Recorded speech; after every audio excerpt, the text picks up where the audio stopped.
yards. They're 13th in points, I believe. So, they've done a good job with all their playmakers. I had the opportunity to be with Coach Gruden back in Tampa Bay. So there's a relationship there, and with a number of guys on their staff, Tom Cable, Greg Olson. So they do a great job coaching this group. I think when you watch them on tape, you see that they distribute the ball really well to allow their guys, and they're being effective doing it. So it's a good challenge. I think when they're really rolling is when they have the opportunity to run the ball. And Marshawn Lynch looks like he's playing better than when we've seen him in the past. He's really rushing the ball well. I know a number of carries. I think he's high up there within the league, and obviously yards after contact. So it's a good challenge for our defense. You mentioned Marshawn, and obviously you know him so well from your time together.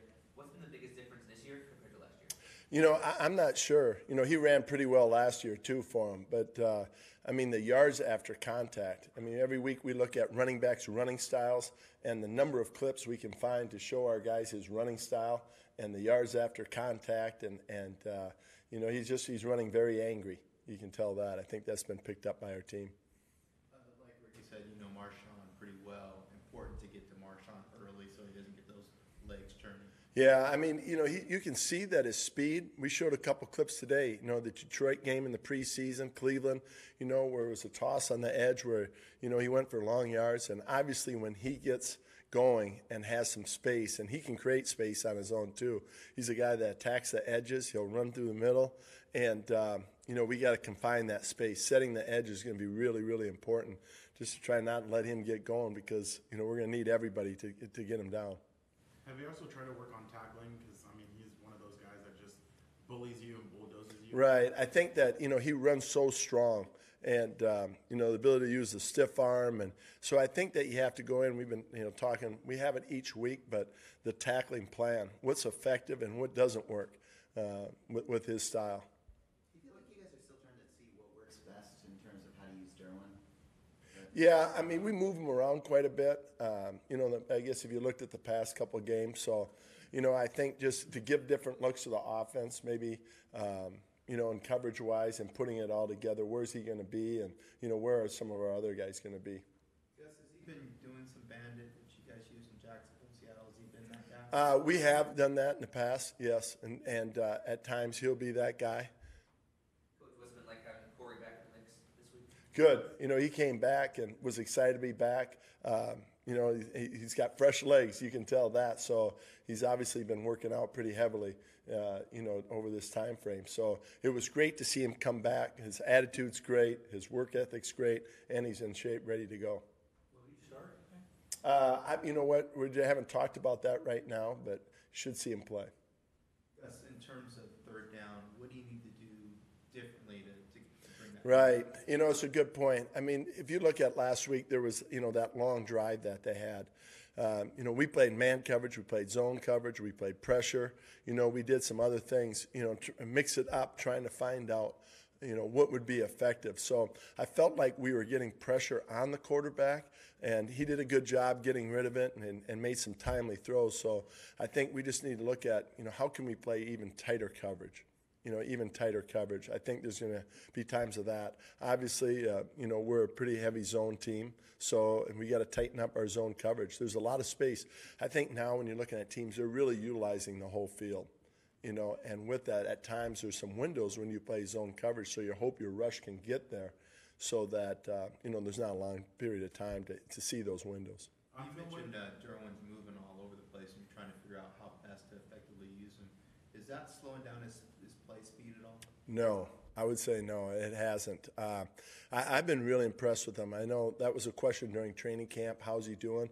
But, it gives me, there's nothing that has come up that tells me, oh, we're probably overloading him. I don't sense that at all with him. It's, if you put some different things in, some different looks, he's quick to pick it up. He understands why, and, he's still playing fast with it. And then you mentioned when you first got him, you had some traits that were similar to Cam, some that were similar to Earl in terms of what he did. Do you see more Cam than Earl there now? Well, I don't know. It's always really hard to compare. I think when you look at Derwin, he's very explosive, and I think his instincts. He's very an instinctive player, And so when you watch Taper on the field, boy, you really feel his speed. He's fast in the first place, but I think that playing speed feels fast. And, so I don't know. It's hard to compare them because at times, they're different in playing how they play the position.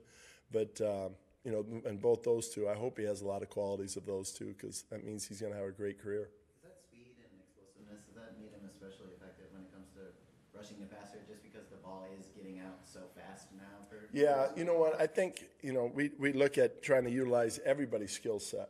And, on third down is what you're talking about. So, I think we look at our guys, what can they do well, and then try to put them in those positions the best way possible. So he's a guy that can cover pretty well, he can pressure pretty well, and he can play the middle third pretty well.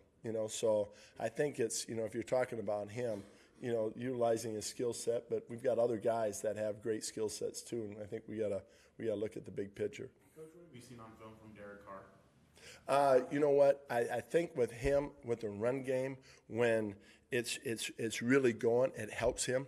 I think what stands out is his completion percentage. I mean, he is completing a lot of passes. If you just pull up the games and put up completions, you see a lot of completions in a row where he's rolling. So I think he's number one in the AFC in completion percentage right now, and it shows up over 70%.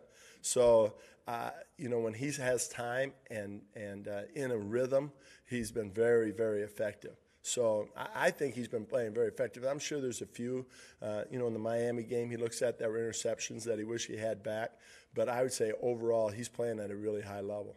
After playing more box safety last year, how do you feel like Jaleel has done with more of that deep safety? Well, I mean, with Jaleel, he's playing both now. You'll see him in the box. You'll see him in the back end. And I think that you're seeing that with both those safeties, they should be interchangeable.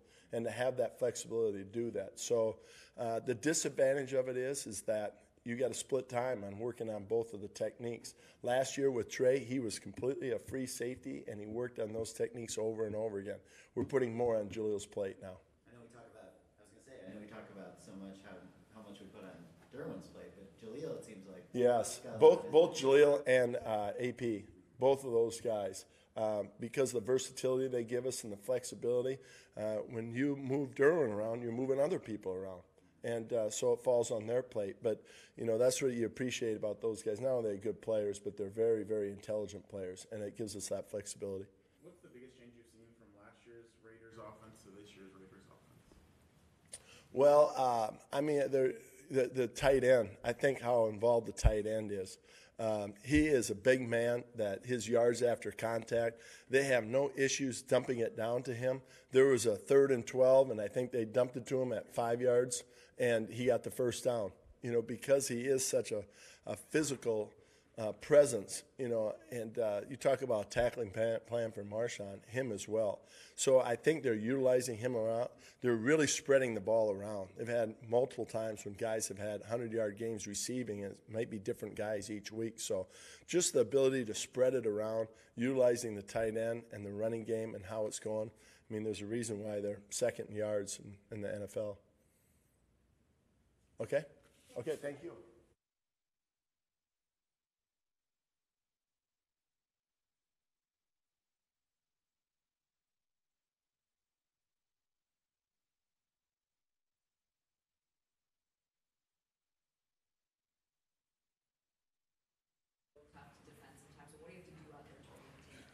Because he just trying to run through your face over and over and over and over and over and over again. So you got to try to run through his face over and over and over and over and over and over again. Is that a tribute to Marshawn there? Yes. Yes. Do you know him personally at all? Yeah. You do? Yeah. What is he like? I mean, He's a great guy, man. We had a couple conversations, and he a great person, man, who loved the game of football, and he played that way. What was it like seeing him go to the Oakland Raiders? Good move for him? Yeah, that's where he's from. I was happy to see him. When you get a chance to play against a caliber player like that, man, it's a blessing. What have you seen from Derek Carr this year? Great quarterback, and it's showing. He out there completing a high percentage of his balls. That offense is rolling, and it just shows what type of player and type of leader he is. What have you seen from Derwin on your guys' defense, just really stepping up? Yeah, great player, man. One of the best rookies I ever seen, really, just coming in and making an impact from day one, really. We never gave him the spot that he earned it, and he showed why he deserved to be there. At 2-2, are you guys feeling good where things are at? I mean, Yeah, for sure. We trying to go out and stack a couple wins in a row, really. And we got one last week, a tough fought win. We got it last week, and we just trying to stack them up. Philip Rivers was talking about getting one and just start rolling from Exactly. there. Do you feel like that's what you guys are Yeah, hoping to do? that's what you got to do. When you talk about last week's win, a lot of guys in the locker room said how gritty it was. Does that kind of help push you and keep that momentum going towards this week? Yeah, for sure. Every game gonna be like that in this league, though, man. It's the NFL, so it ain't really no one team that's clearly the best team. Any given Sunday you can lose, any given Sunday you can win. So it's hard to win in this league. So we went out and got a gritty win last week. We trying to go out and stack up another one. A lot of people on social media made a lot of the fans and how many opposing fans come to play or come to cheer at StubHub Center. Do the players even notice that? Nah, you really don't. You just know people there. Really, you don't know really how many fans you have there, how many fans they have there. That ain't gonna affect how we play. Yeah, but it's still loud for the Charger fans that are there. Do you It's guys just feel loud. It's just a stadium. It's loud. That's all you know. Perfect.